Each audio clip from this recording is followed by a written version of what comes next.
आज मैं आपके लिए लेकर आया हूँ महिंद्रा की वीरो।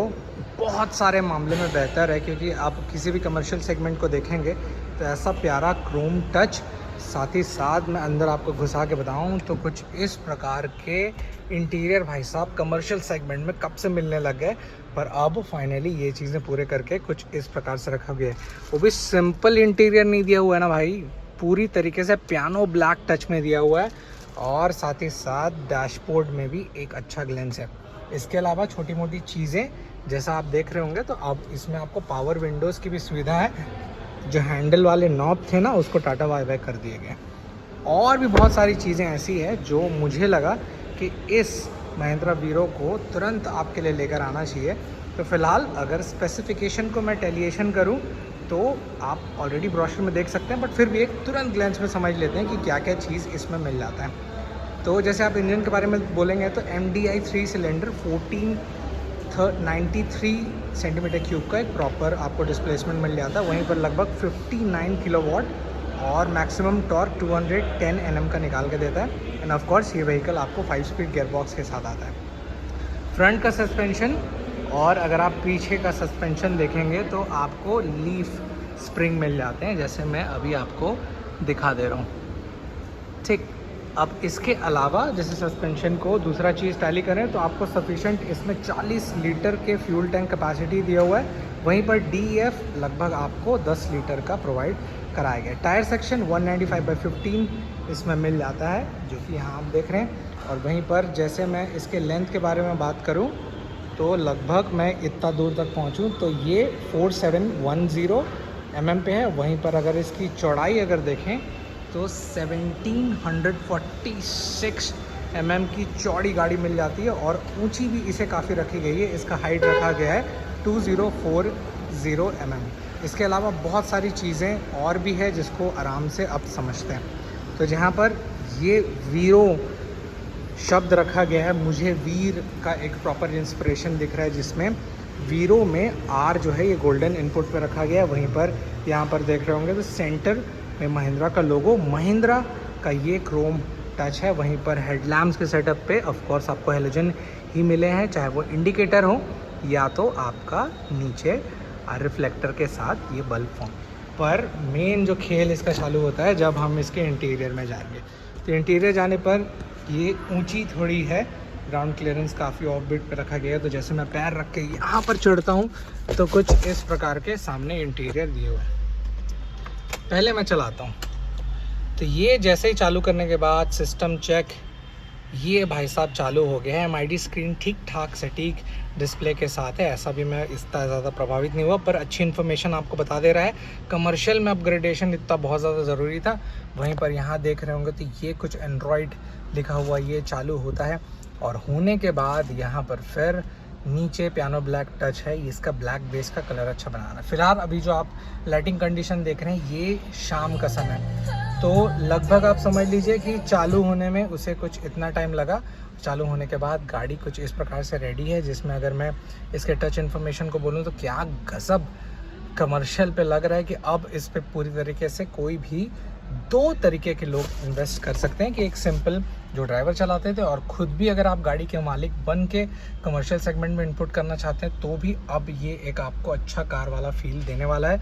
जिसमें यहाँ पर छोटे मोटे इन्फॉर्मेशन, थोड़ा सा लैग मैं फील कर रहा हूँ, पर ठीक है, जितना एंड्रॉयड इनपुट दिया गया है वो अच्छे से ठीक ठाक रिस्पॉन्स कर ले रहा है जितना इसको देना चाहिए था। बाकी एंड्रॉयड इफेक्टिव है, जितना मुझे लगता है कि उतना भी ज़्यादा लैगी नहीं है, ठीक ठाक ये है। आने वाले समय में भी हो सकता है, बट अभी फ़िलहाल नहीं। ये पूरी तरह से नीचे पियानो ब्लैक है, AC के कंट्रोल दिए हुए हैं, यहाँ पर AC इनपुट, वहीं पर चालू बंद।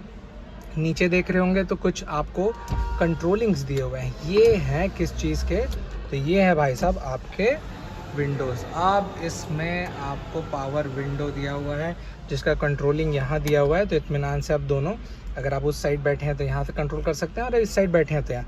और इसके जो सेंटर कंसोल को ज़्यादा बेहतर इसलिए भी रखा गया है क्योंकि पूरी तरीके से अब पियानो ब्लैक टच है, जिसके कारण ये गाड़ी थोड़ा सा बेहतर 5 स्पीड गियरबॉक्स के साथ ये आती है। जो ऊपरी वाला भाग है, ये क्लोज से मैं दिखाऊँ तो ये थोड़ा सा सिल्वरिश मिल जाता है।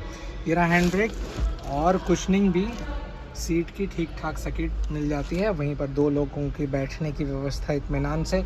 और फिलहाल ये कलर का देख रहे होंगे तो इंटीरियर पार्ट कुछ इस कलर के बॉडी कलर पे फॉर्म है, और वहीं अंदर कुछ ऐसा हार्ड प्लास्टिक मिल जाता है, जिसमें इसका देख रहे होंगे तो अलग टेक्सचर डिज़ाइन है और इसका देख रहे होंगे तो ये अलग टेक्सचर डिज़ाइन है। ओवरऑल गाड़ी मुझे सब मामले में बेहतर लगी, जिसका ओवरऑल डिटेल्स भी मैं आने वाले समय में बताऊंगा, बट फिर भी एक लमसम समझने के लिए क्या ये गाड़ी कितनी बेहतर है, तो मैं बोलता हूँ कि अब महिंद्रा ने गज़ब काम किया है।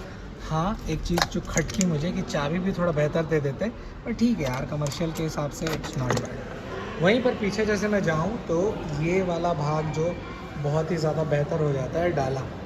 अब इस डाले के साइज़ का इम्पोर्टेंस बहुत सारे लोगों के लिए फ़ायदेमंद रहता है, क्योंकि जितने भी सामान है वो इसमें पूरी तरीके से नियमित रूप से डलता है। तो वहीं पर जैसे मैं अगर इसके व्हील बेस के बारे में बात करूँ ना, तो 2550 XL, और वहीं पर डबल XL लेते हैं तो 2700 का इसमें मिल जाता है। कार्गो जो देख रहे होंगे ना, तो इसका जो टोटल लेंथ है यहाँ से लेकर यहाँ तक वो है 2765, जो कि व्हील बेस से एक पैमाने पे कह सकते हैं कि लगभग 200 प्लस है। और वहीं पर आप डबल XL लेते हैं तो ये वाला कार्गो का जो थोड़ा साइज़ बढ़ जाता है 3035 हो जाता है। कार्गो की विड्थ कितनी है, तो ये वाला जो चौड़ाई भाग आप देख रहे हैं ये है 1644, और इसकी हाइट तो यहाँ से आप समझ रहे होंगे, जो यहाँ से निचले वाले भाग से लेकर ऊपर जो पूरा कैलकुलेटिव टर्म रखा गया है, तो ये है आपका 425। और सब पैमाने पे मुझे लगा कि ये गाड़ी अच्छी है, और बेहतर इन्होंने जितना रखने की कोशिश करी है वो बहुत सटीक है। इसके अलावा जैसे कितने भी सामान को ले जाने की जो व्यवस्था है वो इसमें हो जाती है। और अगर आप बोलेंगे कि इसका भार कैपेसिटी, तो पेलोड कैपेसिटी 1550 और 1600 सामान्य बात, और इसका जो लोड रखा गया है वो कितना मजबूत पहलू पे है, तो इसका इनर बेस जो परत है वो अच्छा रखा गया है, जो अगर मैं नीचे से दिखाऊं तो वो कुछ ऐसा है जो कि बेस्ट पार्ट इसका साबित होने वाला है।